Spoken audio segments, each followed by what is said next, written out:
وَإِذْ قَالَ رَبُّكَ لِلْمَلَائِكَةِ إِنِّي جَاعِلٌ فِي الْأَرْضِ خَلِيفَةً قَالُوا أَتَجْعَلُ فِيهَا مَن يُفْسِدُ فِيهَا وَيَسْفِكُ الدِّمَاءَ وَنَحْنُ نُسَبِّحُ بِحَمْدِكَ وَنُقَدِّسُ لَكَ قَالَ إِنِّي أَعْلَمُ مَا لَا تَعْلَمُونَ وَعَلَّمَ آدَمَ الْأَسْمَاءَ كُلَّهَا ثُمَّ عَرَضَهُمْ عَلَى الْمَلَائِكَةِ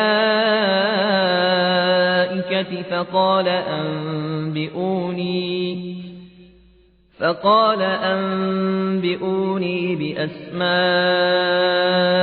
هؤلاء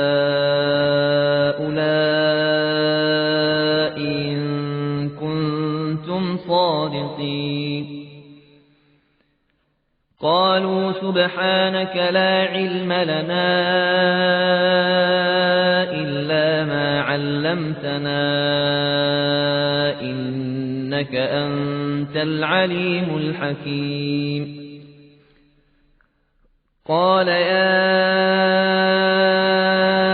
آدم أنبئهم بأسمائهم فلما أنبأهم بأسمائهم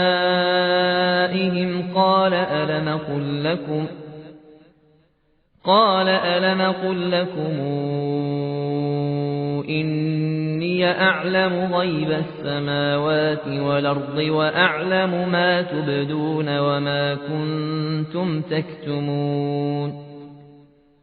وَإِذْ قُلْنَا لِلْمَلَائِكَةِ اسْجُدُوا لِآدَمَ فَسَجَدُوا إِلَّا إِبْلِيسَ أَبَى وَاسْتَكْبَرَ وَكَانَ مِنَ الْكَافِرِينَ وَقُلْنَا يَا آدَمُ اسْكُنْ أَنْتَ وَزَوْجُكَ الْجَنَّةَ وَكُلَا مِنْهَا رَغَدًا حَيْثُ شِئْتُمَا وَلَا تَقْرَبَا هَٰذِهِ الشَّجَرَةَ فَتَكُونَا مِنَ الظَّالِمِينَ فَأَزَلَّهُمَا الشَّيْطَانُ عَنْهَا فَأَخْرَجَهُمَا مِمَّا كَانَا فِيهِ وَقُلْنَا اهْبِطُوا بَعْضُكُمْ لِبَعْضٍ عَدُوٌّ وَلَكُمْ فِي الْأَرْضِ مُسْتَقَرٌّ وَمَتَاعٌ إِلَىٰ حِينٍ فَتَلَقَّىٰ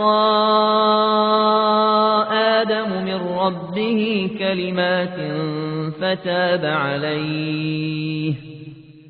إِنَّهُ هُوَ التَّوَّابُ الرَّحِيمُ